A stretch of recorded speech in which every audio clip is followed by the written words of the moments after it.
All right, welcome back to another very, very special episode. Returning is the CEO and co-founder of Minds.com, the only social media platform that is still free speech and pays you with cryptocurrency. We'll get into that and so much more, but more importantly, another feature for all creators out there, very, very important, why we booked this specific interview for today to talk about Supermind.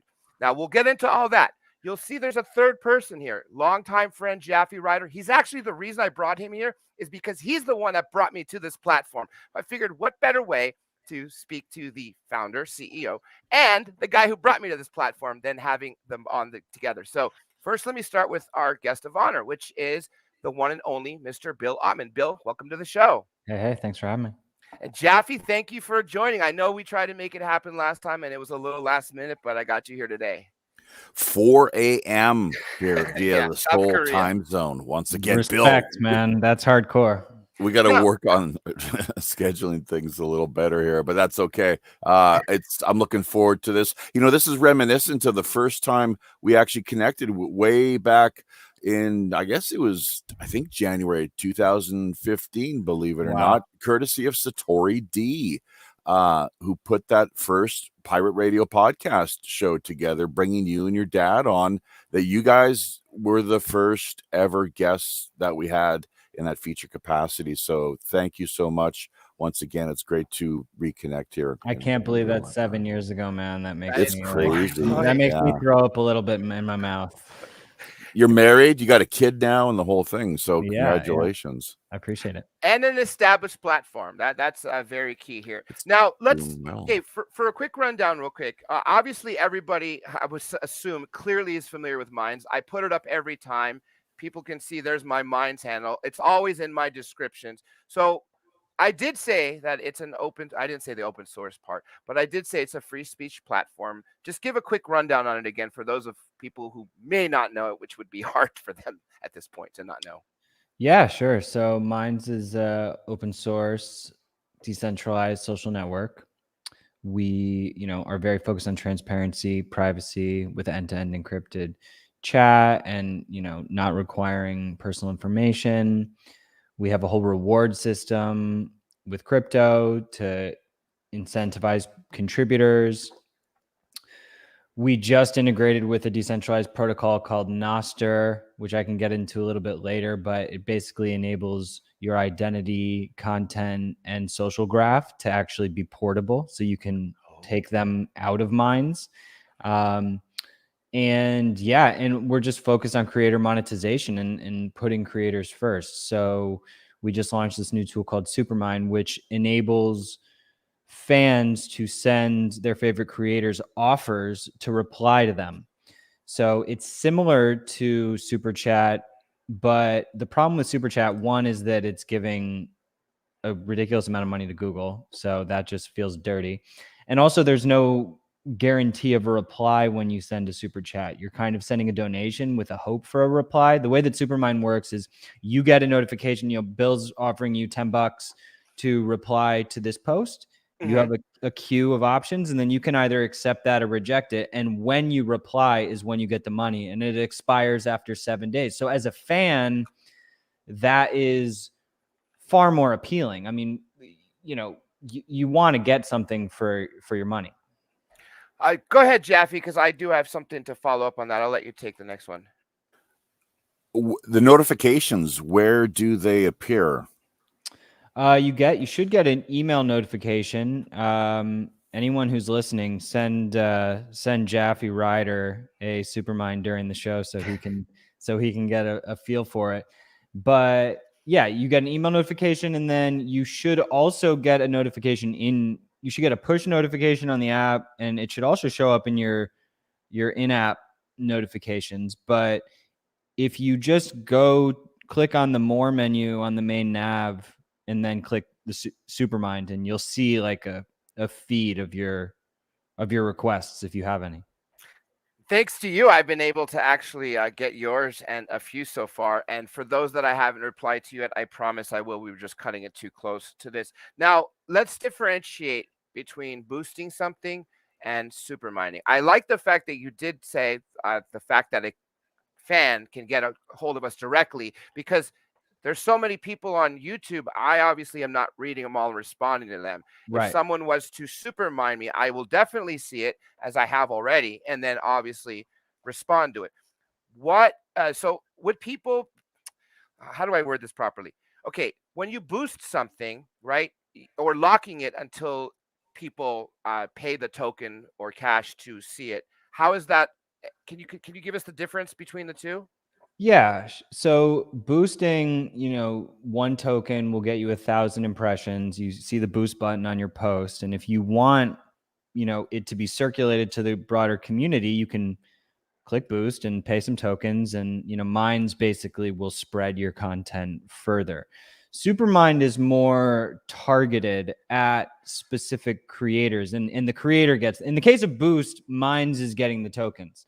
In the case of Supermind, the creator is getting the tokens, or you can do cash with Superminds as well. So Minds takes a 10% fee, and then whoever referred the creator gets a 5% fee.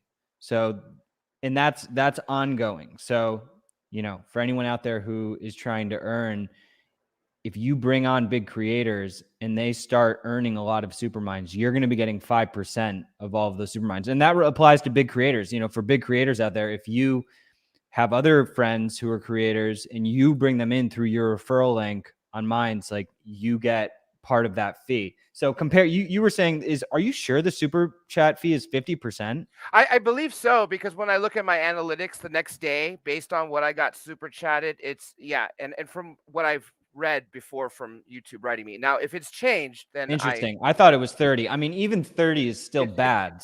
Yeah, all of it's bad, because if it's something that's coming directly to us, it's not like AdSense where, it's being split. That's why it's so sad when people give up the money and then we don't get all of it. Yep.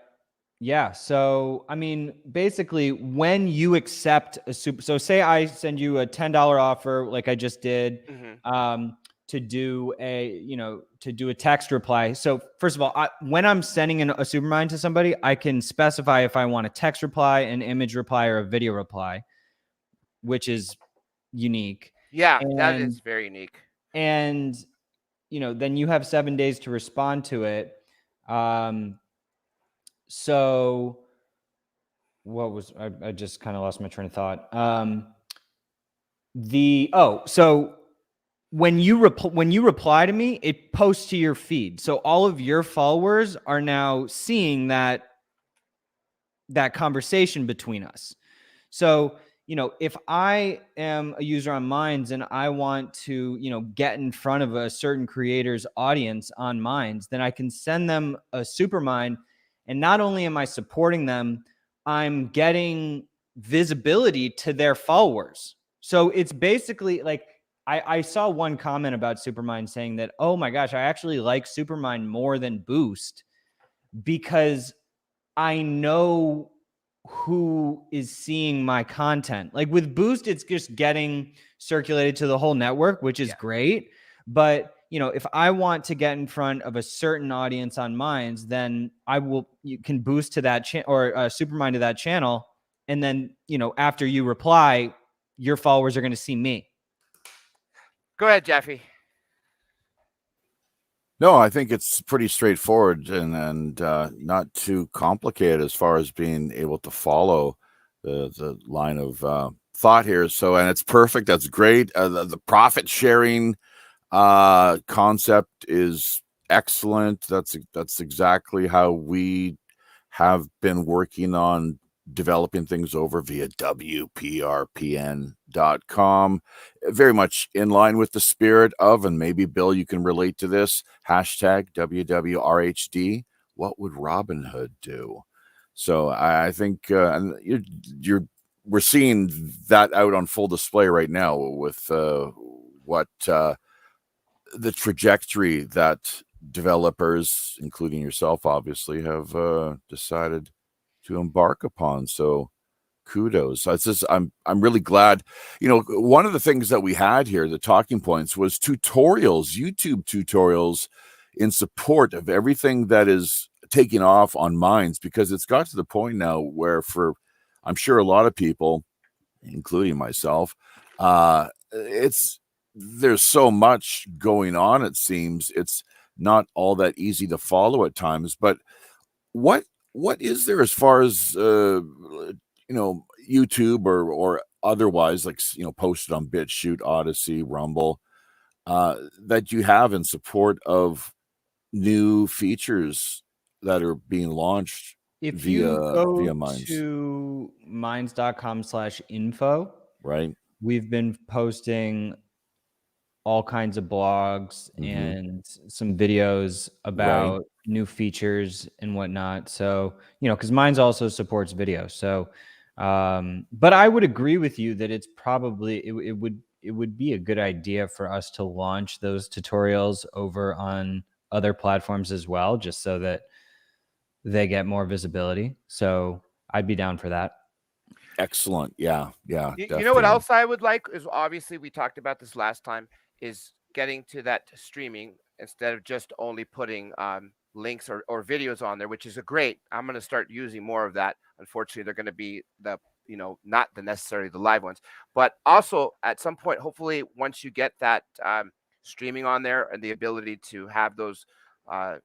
Well, you already have the live links. Connect it with TVs, like smart TVs, the same way YouTube's. That would be another fascinating feature if you guys can build that in. Yeah, I think that we definitely need to do a video and live streaming push.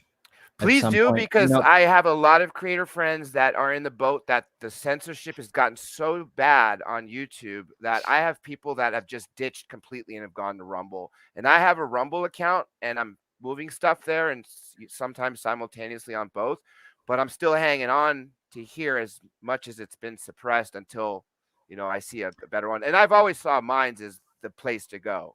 I mean, it's just, like for us, when we take on projects like that, we really do them the right way, and we do it in a fully open source way. So, these platforms like Rumble and Getter and, whatever, BitChute or, whatever it is, like, I don't know because none of them are open source, but the high likelihood is that they are using proprietary services to facilitate their live streaming.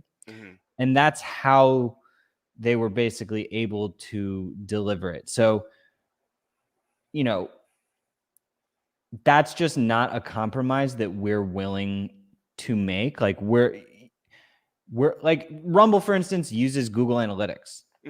It's like, guys, okay, I see, like, glad that you support free speech and whatnot, but like, get with the program. Why are you using Google Analytics? Like, you're literally just, caving to the beast.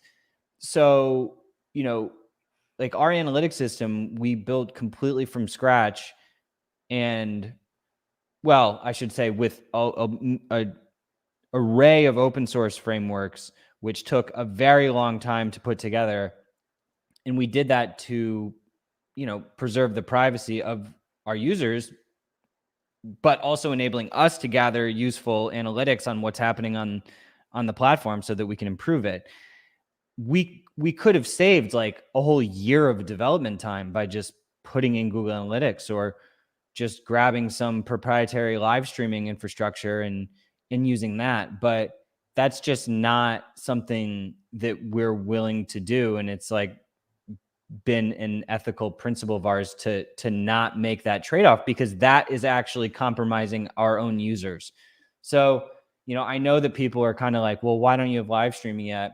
And it's more so just because of what I'm saying. It's like, when we do it, we want to do it right, and we have to do it from the ground up. I'd rather you do it right. The way you did Superminds and all this, I obviously watched what you sent me and, read what I could on it. But what you just explained to me of how you built it, you clearly thought of the creator first. And just like you said, the Rumble using Google Analytics, that's kind of sad because, Google Analytics are what keep us, suppressed. So why would a free speech platform use that? So if anyone's out there is wondering why it's taken so long, I would rather wait for it to be done proper than be sped up and stolen. Go ahead, Japhy. I'm sorry about that. No, it's great, and you don't necessarily have to feel obligated to keep handing the mic back to me. That's totally fine. Open source, non-proprietary code. I first learned about this to a certain extent, at least in when things kicked off, as far as my being a part of the whole minds.com journey and adventure. So Bill's right on the mark here, and I totally get where he's coming from. I'm really, as I'm sure a lot of the network participants are, very much happy, just to say the least, that to see that he's sticking to his guns, he and his the kind of executive colleagues, I guess, is one way of putting things. But and in fact, look, Dr. J, how many platforms have you been deplatformed from, and on what grounds? Twitter, I think your seventh Twitter, account. because I interviewed Roger Stone, and that wasn't even crazy. It was Right. 2018, and Yep. that started a snowball. Yeah. They dropped my main account with 70,000 followers. I kept opening it more, and then I started, it just got bad. Facebook, Twitter, Instagram, basically all of big tech except for YouTube, which I'm shocked. But YouTube has suppressed it. Most people don't even get notifications when I go live anymore, and that is very sad. So, Bill, isn't that a real safeguard in many ways, the non-proprietary approach, as far as being able to support free speech and genuine net neutrality? I know there's the talk regarding it's really false narrative, as far as as far as I'm circumcised. Yeah, I mean, goes. The Google Analytics thing is really interesting because Mhm. I think analytics is the last tool that Google would probably deplatform a company from, because think about it from their perspective. They're not, let's take the Rumble example. So I would imagine that Rumble probably got banned by like running Google ads. I don't know if that's the case, but like that's a high risk thing for Rumble. Like if Rumble wanted to run AdSense over their videos or whatnot, they'd have a high likelihood of getting banned because there's a lot of more controversial content on Rumble. However, Google's not going to ban Rumble from analytics, because where's the downside? Google's just getting all that data. They're getting all the data on all of the Rumble users. And so there's really no downside for Google. They may not like the content that's on Rumble, but they like the data of the users so that they can use that data to target Rumble users on other websites with Google Ads. So,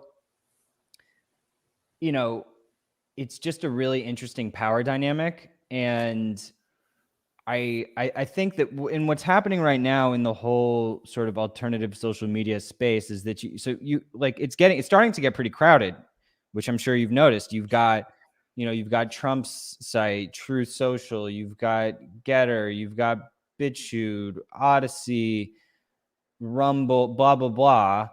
And now you got this whole tribal one, which is more of like a left-wing thing that just came out in the last few days, and they banned libs of TikTok in like 2 seconds. But they're almost all proprietary. The only one of those that I mentioned that isn't is Library and Odyssey.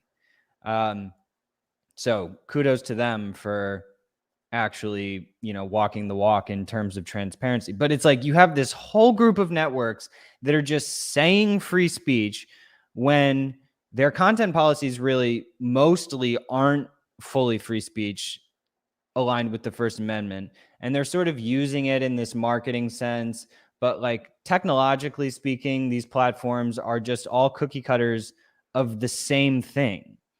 And they're all mostly like heavily conservative echo chambers without any attempt to like create neutral civil dialogue. I mean, Rumble maybe has done a little bit better job on that end of things, but it's still like largely polarizing.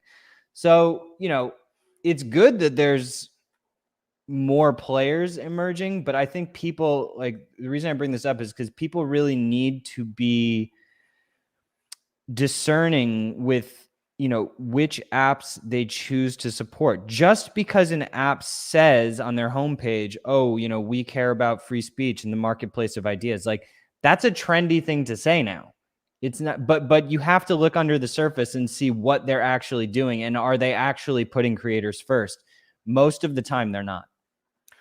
I'm glad, first of all, that you're abiding to the Constitution, because legally a private company doesn't have to. They could do whatever the heck they want. So the fact that you're openly saying that, and I know you already have, because you know everything on Minds has never been suppressed, and that's great. So that means a lot to me, and I'm sure a lot of people. Nick Savage has some great comments. I'm going to read them all to you, and then you could respond. First, he says, yes, use analytics that are separate from anything to do with Google. Create your own. Don't piggyback off Google. Open source only. Transparency 100%. Slaves no more. Break free from tyrants. Google is not in the public's best interest. I agree definitely with the last statement and all of them. What would you have to say with what he Yeah, said? no, I mean, that's the thing. It's an addiction. I mean, people are, whether it's companies who are using Google infrastructure and Google tools to kind of make their application run, or it's users who are using Gmail.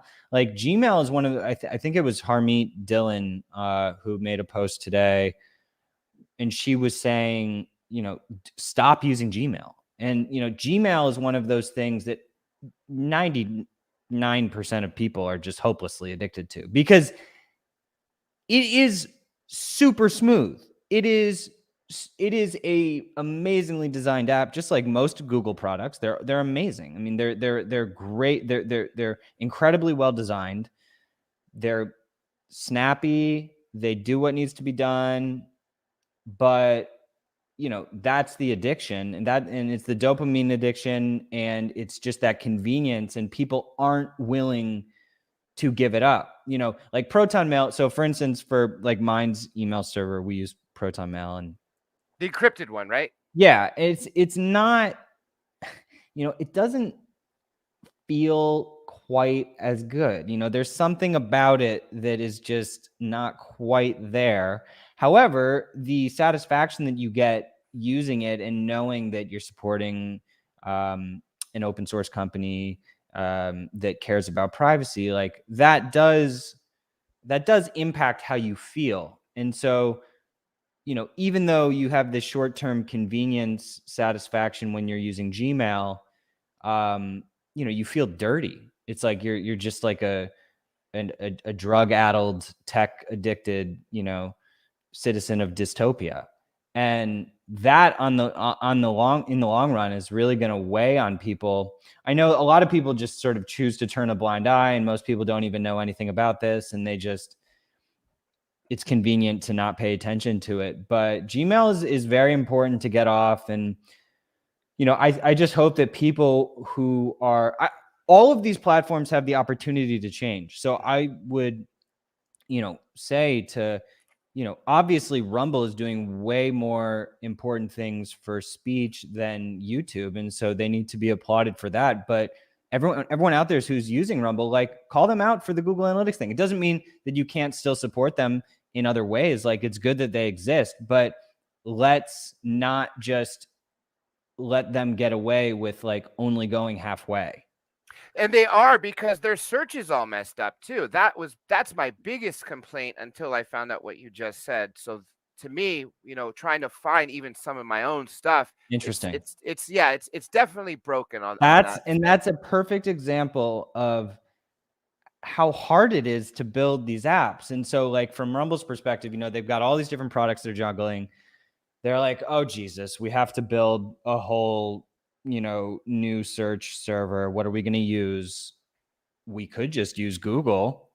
And how much you want to bet I wouldn't be surprised if they did that. And so they just replaced their search, which is probably using like Elasticsearch or Apache Solar or something, which is open source, but harder to create a great experience. So that's the problem set that every startup is juggling. And it's not easy because it's not easy to compete, and it costs more money to do it the right way. And you lose, you push resources into building from the ground up to protect your users, but then you have less resources to put towards the marketing, which you need to help grow the business. So, those are the trade-offs. Japhy, go ahead. Yeah, just one point I think deserves to be driven home as best we can here. Not sure if that's been done yet to this point, but data mining, just the industry of data collection, and on top of that, what's really troubling is the lack of privacy, obviously, but the way that our data is used against us, weaponized essentially, and that we're punished on a cross-platform basis. The way that we're essentially some of these outfits, like God only knows why we were banned from Twitter, Discord. We're picking up all these strikes off of YouTube and so forth, but they do stalk you. You're stalked via. Look at PayPal is another that I know you've had problems with. Yeah. So what are your thoughts on that? They did. I had to open an account in a family member's name. I could never have one under my name. And what was the reason? For content? They didn't give me a reason. Just they never one day I go to use it to send something, and it's blocked. I call their customer service, and I'm banned. Yeah. I never open it up under my full name, under my email, or even a different email, because it'll link up to my real name. Bill, the reason that we're never told why it is that we're being deplatformed.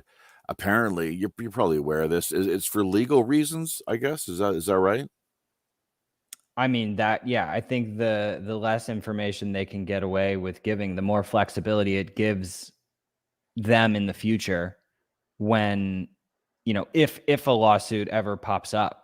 So, because now we're learning that lawsuits can work. We saw what happened with Alex Berenson. Are you familiar with that? Yes. case? Thank you for bringing that up, because that was something I had in my head to talk to you about. So if you could tell people that may not know about that. Yeah, I mean, Alex Berenson's a former New York Times writer who started covering COVID, very aggressively, and kind of being critical of Big Pharma, and kind of saying what you're not supposed to say with regards to COVID. And he got banned from Twitter.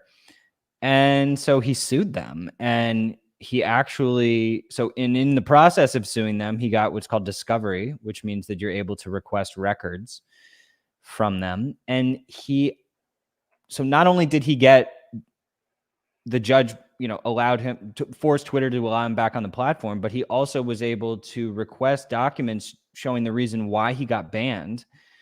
And we have now Slack screenshots which show Twitter employees essentially saying that the White House was pressuring them to take Berenson off the platform. And so, you can go back on and see him now, and he's back on and kind of fighting the good fight. But it's just a really shocking story of not only the revolving door between the White House and Twitter, and I'm sure other social networks, but the good news is that it shows that you can fight back. Now, most people don't have the resources to go on full legal warfare with Twitter. So that's ultimately the problem. The 99% of people who are getting banned, they don't have the audience nor the resources to fight. And then, so think about everybody who got banned from COVID in the last couple of years from every major tech platform. What are they going to, they're not going to, they can't do anything.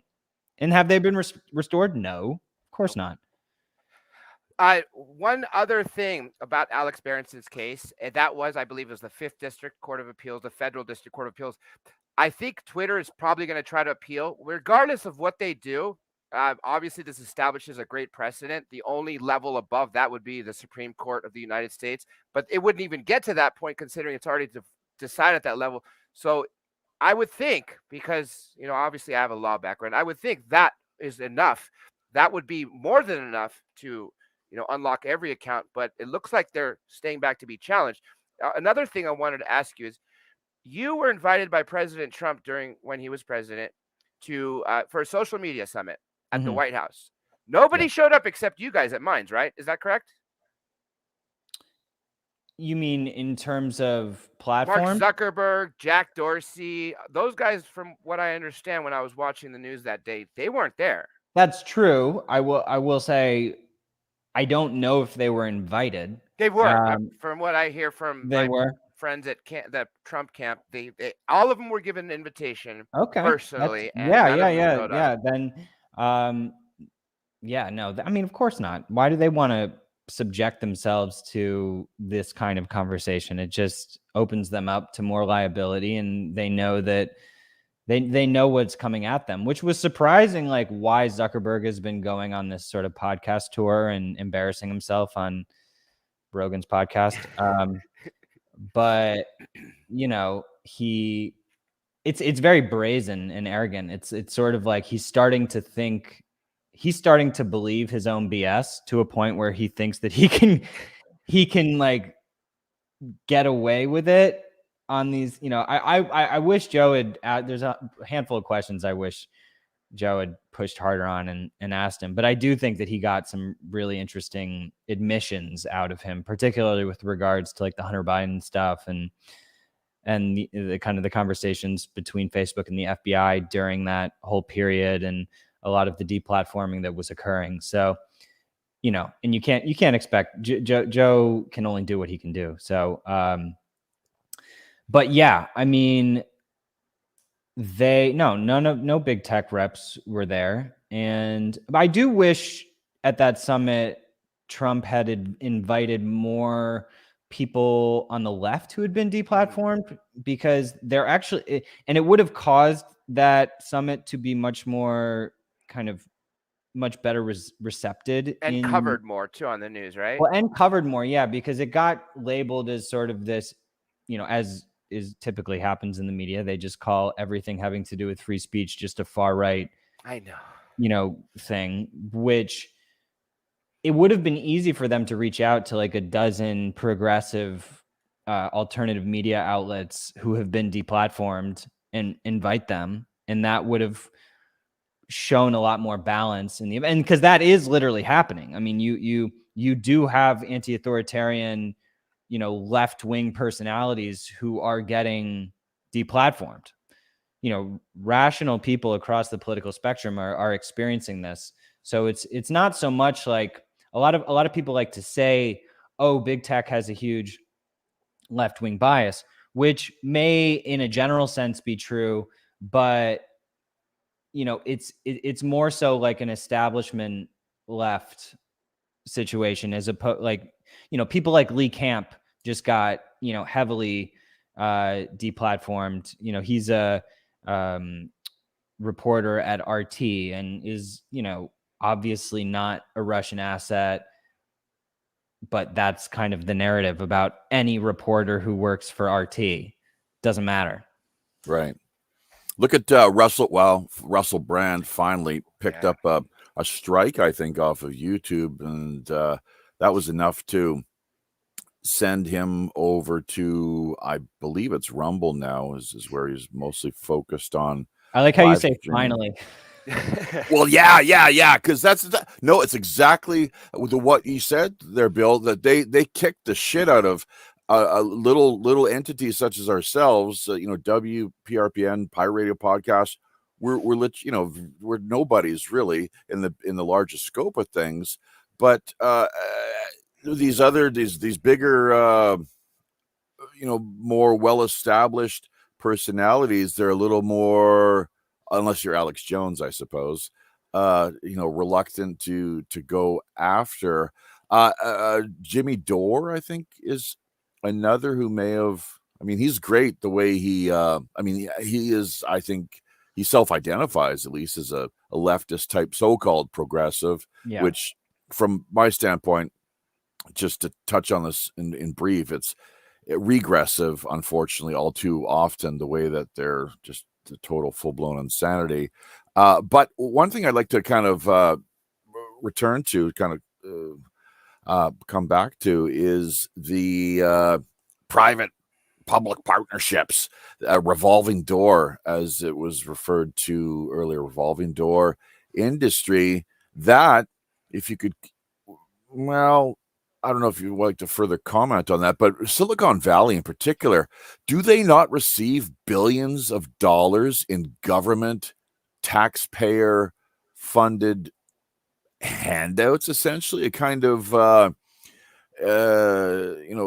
socialism sort of, how the corporate welfare, I guess, as it's known in some circles. You're up to speed on this, I would imagine. The billions of dollars, I guess, is what the reports that I've come across. Is that the case? It really or not? it depends on a kind of the specific program that you're talking about. I mean, there are definitely government programs and incentive programs all over the country for big tech, but I don't know specifically. Okay. Yeah. Just to further follow up on this, though, isn't it interesting to note Article 230, which I think I've got that right. You hear just time and again, even during the Trump administration, it's like, yeah, Article 230, we're going after this. We're gonna shake things up, or this has got to be changed. Nothing ever happened. There's a lot of grandstanding, a lot of political theatrics in Congress. What the hell ever? Nothing changed at all. And I think that might be tied. That's all goes back to the purse strings. So Section 230, for anyone who doesn't know, is protection. Yeah, it provides platforms with protection against and kind of enables them to be free from liability on user-generated content, which could be illegal potentially. So actually, there's a ton of misconception about 230. A lot of people blame 230 for why Google and Twitter and Facebook are participating in all of this deplatforming. And like 230 is actually very important. We don't want to lose 230 because 230 is the same law that protects Minds and other alternative social networks from liability, from all of this content. If it goes away, then a company could get put out of business for having a handful of copyright violations or something. So what 230 says is that platforms aren't held liable, and that they have the ability to engage in good faith moderation. So I don't think that what we actually want is for every platform to necessarily have the same content policy. I think that, say you have a little Christian social network or a fishing social network or, a certain website dedicated to a very specific niche thing. I don't think that we don't necessarily want every website to have to allow every single type of content. However, I do think that if you're trying to be a social network that becomes a major global social network, then it is the smartest path for you to support as much free speech as possible and align with the First Amendment as much as possible, because that's in the interest of the users. It's in the interest of the public dialogue, and it's generally the right philosophy to have. So, yeah, I guess for Google, Facebook, Twitter, big tech, there are arguments from people like Clarence Thomas, Supreme Court Justice, who say that they should have to be common carriers, which means that they can't discriminate against political viewpoints, and that they actually would have to align more with the law as opposed to their specific content policy, because they are at a certain scale, and they are essentially the public commons. So, and I think that there's a fair argument for that. But yeah, I think that 230 should actually remain. Okay. I agree with you on that. Obviously, what needs to get figured out is the dual standard. That is the most disgusting thing, where it's, well, there's a dual standard in everything. And obviously that's at the core of why I think there are competing platforms, which is always good. I've competition for other people who say no, there needs to be less. No, competition is the hallmark of capitalism. Competition breeds greatness.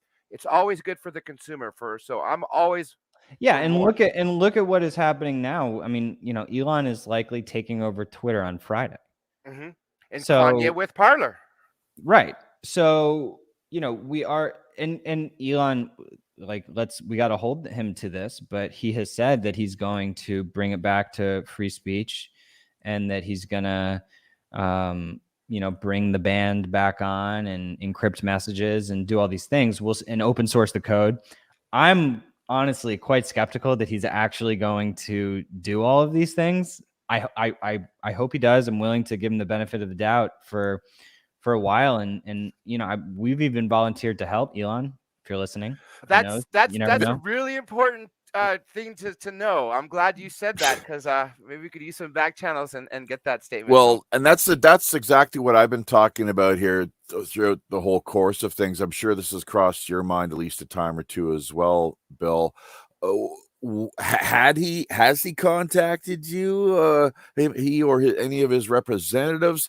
If so, why not? If he's such a big free speech advocate, and how would you have handled that in the event that he would have reached out to Minds? Because I mean, look, I think it's just such a huge.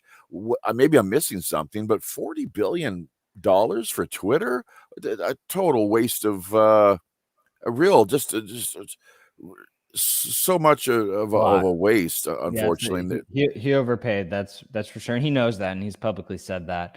I think that, well, I have spoken to someone from his team, and hopefully that dialogue matures and continues. That's as much as I can say right now. But I think that he has a lot of people and platforms coming at him, trying to get involved, and everyone's trying to get his ear. And ultimately, I think that the networks that walk the walk and kind of prove it without even having to say it are, the market is going to speak to him. And so he's obviously, communication lines to Elon are great. And I think that he does need people in his ear to try to make sure that he makes the right decisions as he kind of enters into the social media realm. But we're just going to keep doing what we're doing, and it's been great to hear that. I mean, he's literally at least saying that he's going to do the things to Twitter that we have been talking about for a decade. So that's very validating of our model and flattering. And I hope that he does it, because ultimately what would be great is if Twitter and Minds could become interoperable, and we could both be talking to common protocols. And, because that's ultimately the future that we want to see, is where, many different networks are interoperating, and actually the networks become secondary to the protocol, and that you can kind of have this portable, interoperable identity that is connected on all of these networks. Like, why do you need to have a different follower base on Minds and Twitter and Rumble? And it should, you as you're growing as a creator, you shouldn't have to be locked into all of these networks and not be, and like build up a separate following on every one. And that's kind of what Nostr and crypto enables, where your identity, you basically have a crypto key pair, which essentially is your identity. And when you're creating content, you're signing cryptographically all of this content. So that content is, and that's stored on the relay protocol. So all of those signed events, that's basically what a decentralized relay network is. So for people who don't understand, like, Minds is now running on top of Nostr, which is a a decentralized network of all these nodes, computers that are running the protocol software. And, Minds is a client. There's many other clients. And we are publishing data to this relay network. And that's controlled by the whole community. It's not just controlled by us. It's a public relay network. So, when people follow you, when you follow people, when you post content, you're signing all of these events with your sovereign key pair that only you have access to, the private key. And you can take that and go log into another client. Like, for instance, there's this app called Damus, DAMUS.io, which is it's an iOS app, but you can basically go to your settings on Minds, create the key pair from Nostr, and then you can take that key pair and go and sign into Damus, and you're going to see your content over there too. And so it's still very early days, but it's just this idea of preventing lock-in. And because with deplatforming, that's one of the major concerns. It's like, I don't think people would necessarily care about getting banned from Twitter nearly as much if they didn't lose all their followers that they worked like a decade to build. I mean, that's kind of the most offensive part of the whole thing. It is the only offensive part I took part in, actually. If I didn't lose with those 70,000 people, then I probably could care less if I was able to take them wherever I wanted, Right. And that's probably why I'm still so angry about it. Of course, I've moved past it, but it's still that sting because it's never gone away. But back to Alex Berenson's decision. I thought this was a really important thing the court laid out. They said that Twitter and all social media platforms are not newspapers. I know we're cutting it close, so we'll get in 7 minutes. That they're not newspapers, right? That they're not facts either. And what they basically are like chat rooms of opinion. And opinion is even further protected than speech, right? Speech is, like you state a fact or something. That's not what Twitter or anything is. So the fact that they're still over moderating it is sad, but hopefully that'll come to an end in a matter of days. Now, how long have you been doing this with what is this, Nostr, where you're been a client? Minds has been a client for that, and that we've been able to follow our own analytics and take it with us. How long have you been doing that for? Very recently. I mean, we just rolled out the capability in the web app on minds.com within the last month. So it's something that we've been building for about 6 months, but it's very new and it just came out. So, but we've been researching and playing with different decentralized protocols for more than 5 years. And most of them are just have not been viable and haven't been usable. But, different blockchains and whatnot, and blockchains are great, but they're not good for, content, followers, because every time you make a transaction on like Ethereum or Bitcoin, you have to pay fees. Yeah. And so it's not sustainable. Like, no one is going to pay a fee every time they want to make a comment or every time they want to do a post.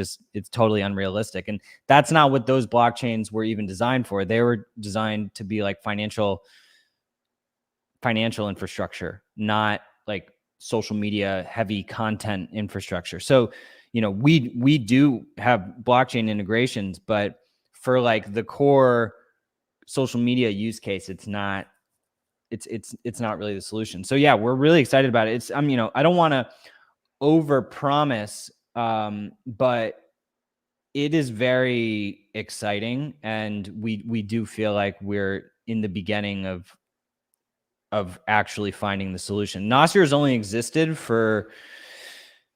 since January of this year, so it's brand new. And the cool thing about it, it's an anonymous founder.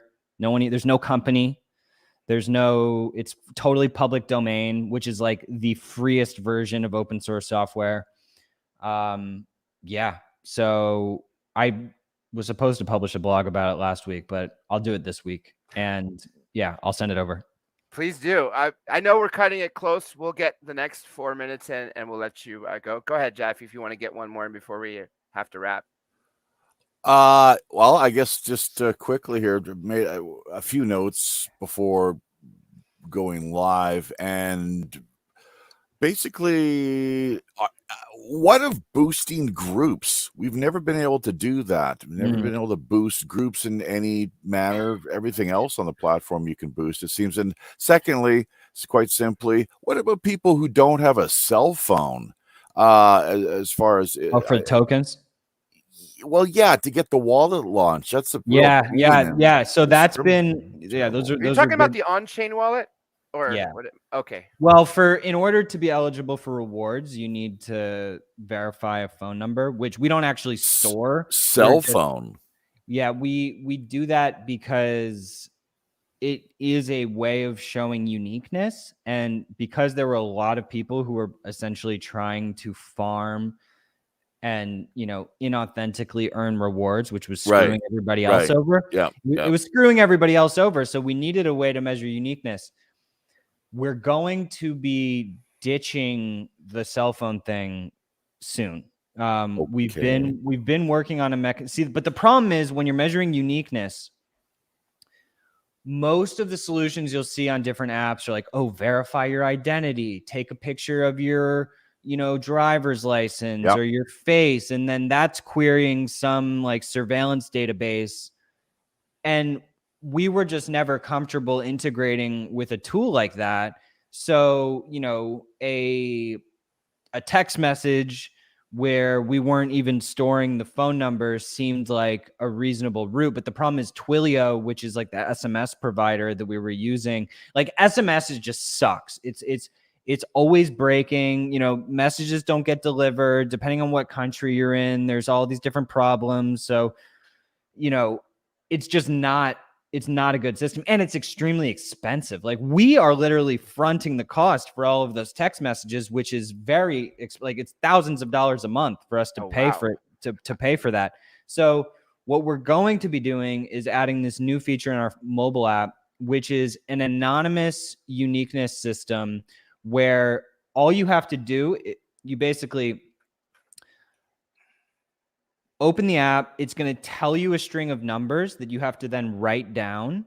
And then you take a picture of those numbers. And what the app will do is essentially match, it uses like machine learning to tell that the numbers that you wrote down are the numbers that are on the screen. But the act of using the camera, I don't even fully understand it. You will have to have Mark on, and Michael, our head of data, we can also, have write a blog about how it's actually working, but it's able to understand the geography that it's coming from, but only like a general geography, not specific location, and also understand that it is a unique device. So it enables us to have a high degree of confidence that it's a unique person without giving up essentially any invasive personal information. And we haven't been able to find anything else that exists like this. So we're pretty excited about that. And, the other reason we have to do the SMS stuff is because we're not allowed to distribute tokens to OFAC sanctioned countries. Mm-hmm. And so this will also enable us to not do that, because we do kind of get to figure out what country it's coming from and not pay all of the Twilio fees. So anyway, that's going to get solved. And then what was the other thing you asked? Boosting groups. Groups. Yeah. No, Boost is just going to be, definitely in the next, I'm just be safe and say 6 months. We're going to be doing like a total Boost overhaul, which is going to make it got some kids flying through. Yeah, it's okay. Don't worry. But so yeah, boosting groups. People have also, wanted to boost to certain tags so that you can kind of be targeting people more specifically. And, there's just going to be a lot of improvements to Boost coming. So yeah, I totally take that point. I think boosting groups would be great. I think there's boosting other people's stuff, I think would also be great. Mm-hmm. So that it's not, if you see someone else's post that you want to boost, you should be able to do that. So I thought we were already doing that, Bill. I thought that option was already on board. No, you can if you can boost it as a remind, right? Yes, yeah. If you quote something, if you do a quote post on something and then boost it, you can do it. And actually, you can do it on other people's blogs and other people's videos, but you can't do it on their actual posts in the feed. I could get to kind of some complexity for why that's the case, but there's just some kind of technical reasons that it's like that. So you can actually boost other people's stuff, but only from certain areas on the app. So yeah, we definitely want to make that much better. And we want people to get maximum engagement and, to be able to increase the amount of views that we're giving people. But right now there's like there's backlogs because there's really high demand for boosts and it's getting a little bit clogged up. So yeah, anyway, we're going to be working hard on boost over the next couple quarters. And excellent. Looking forward to it. Yeah. Well, I would ask something more, and for anyone's question, we try to cover everything. If we didn't, we found out before that we have a little more pressed for time than we were hoping for, but that's not to worry because Bill is going to join us again soon, right? Yeah, absolutely, man. Any Superminds? Any that we want to mention? Any? Let's see. Let's go through some. A lot of Japhy, great comments. Did you get any? Yeah, I did after you launched one. Let me go through them here. Japhy, did you ever get a notification? I have not been able to check the account yet, but I will say just the comment end of things to the show has been great. Things have really been on fire here. Unfortunately, my desktop is frozen up now, so I've lost the ability to access those. Dr. J, were you? Well, follow up with me. I'll send you one later as well, and I want to follow up with you to see how you feel. Okay, this was the perfect one that I need to ask you, Bill. This is from Jinx81. This is a Supermind for Bill. What was the Joe Rogan experience like? That's a Supermind. That was one of my questions too. Yeah, good one. And he's been a regular guest on Tim Pool. Did you have to fly out to Texas to see Joe? No, isn't he in Maryland? Tim is down near Harper's Ferry, but Joe was first time I went on was in LA, and then the second time now he's in Austin. Yeah. Right. I mean, it's wild, man. It's he has this like epic studio, pretty much just like the ideal creativity cave, and you're just talking about the most wild shit in the world, and it's totally surreal. I mean, I love Joe. He's huge inspiration. So thankful that he's been such a big supporter of us. And yeah, I mean, archery. Like I remember the first time when I walked in LA, I go in, a couple Navy SEALs at the entrance, like let you in, and then he's just like he's aggressively playing pool when I go in. And I go over and he's just like, it's like he's not just casually playing pool. It's like he's like working out playing pool. He's not fucking around while he's playing pool. And so it's really cool, man. He's an intense dude, but also like very, very mellow at times as well. And, curious. So I think that, a lot of the technical stuff of all of this, when you're talking about algorithms and censorship and decentralization, it's hard, man, because it's a learning curve, and big time. It's, like you guys might not even think like, you guys are experts compared to just like a normal social media user or even a normal creator. And so I think that that's part of the challenge is that, even for Joe, like he's very knowledgeable about all this stuff, but I've talked to him a few times, and the decentralization stuff just like doesn't sink in. Mm-hmm. It just because it's really hard, and we need more tutorial videos, Bill, like we were talking about earlier. Those tutorials are so critical to get out there and promote. Yeah, I think I need to make a series of videos too, just trying to explain it in a very simple way, So sometimes Yeah. One quick, just kind of just before you have to head on out the door here, in visiting Joe, did you? I don't think, unlike Elon, you didn't inhale, did you? You know, it was both were at like 11 a.m. So hopefully if there is a next time, I can go a little bit, later in the day, and we can, we can get a little, go a little bit deeper down the rabbit hole. But I actually, thank you so much for having me, guys. Absolutely. I know you have to go. It's been a pleasure. So with that, let me end the stream, and we'll do this again next time. So everybody, thank you.